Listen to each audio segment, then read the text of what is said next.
টি-20 বিশ্বকাপ শুরুর আর মাত্র কয়েক সপ্তাহ বাকি, অথচ বাংলাদেশের অংশগ্রহণ নিয়েই তৈরি হয়েছে বড় অনিশ্চয়তা। ভারতের মাটিতে ম্যাচ খেলতে রাজি নয় বাংলাদেশ ক্রিকেট বোর্ড বিসিবি। এই অবস্থানে বাংলাদেশকে প্রকাশ্য সমর্থন জানিয়েছে পাকিস্তান। প্রয়োজনে বিশ্বকাপ না খেলার সিদ্ধান্ত পুনর্বিবেচনা করতে পারে দেশটি, এমন খবর প্রকাশ করেছে পাকিস্তানের সংবাদ মাধ্যম জিও নিউজ।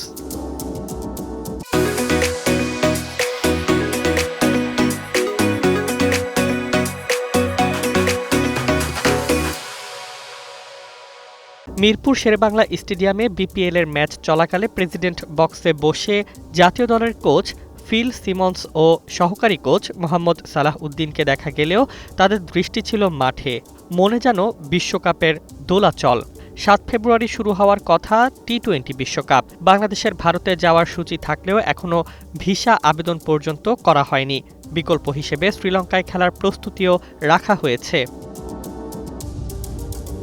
বিসিবি আইসিসির কাছে প্রস্তাব দিয়েছিল গ্রুপ বদলের মাধ্যমে বাংলাদেশের সব ম্যাচ শ্রীলঙ্কায় আয়োজনের। এতে বাংলাদেশ সি গ্রুপ থেকে বি গ্রুপে এবং আয়ারল্যান্ড বি থেকে সি গ্রুপে গেলে সমস্যার সমাধান হতো। কিন্তু আইসিসি এই প্রস্তাবে ইতিবাচক সাড়া দেয়নি। উল্টো তারা কলকাতা ও মুম্বাইয়ে সর্বোচ্চ নিরাপত্তার আশ্বাস দিয়ে বাংলাদেশকে ভারতে খেলতে রাজি করানোর চেষ্টা করেছে।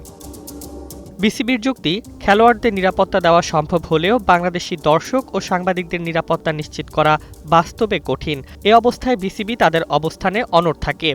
এর মধ্যেই পাকিস্তান জানায় বাংলাদেশের দাবি যুক্তিসঙ্গত। যদি বাংলাদেশের ম্যাচ ভারত থেকে না সরানো হয়, তাহলে পাকিস্তানও বিশ্বকাপে অংশগ্রহণের সিদ্ধান্ত পুনর্বিবেচনা করতে পারে। যদিও বিশ্বকাপ না খেললে বড় অঙ্কের রাজস্ব হারানোর ঝুঁকি রয়েছে, তবু আইসিসিকে চাপ দিতেই এই অবস্থান বলে মনে করছেন অনেকে।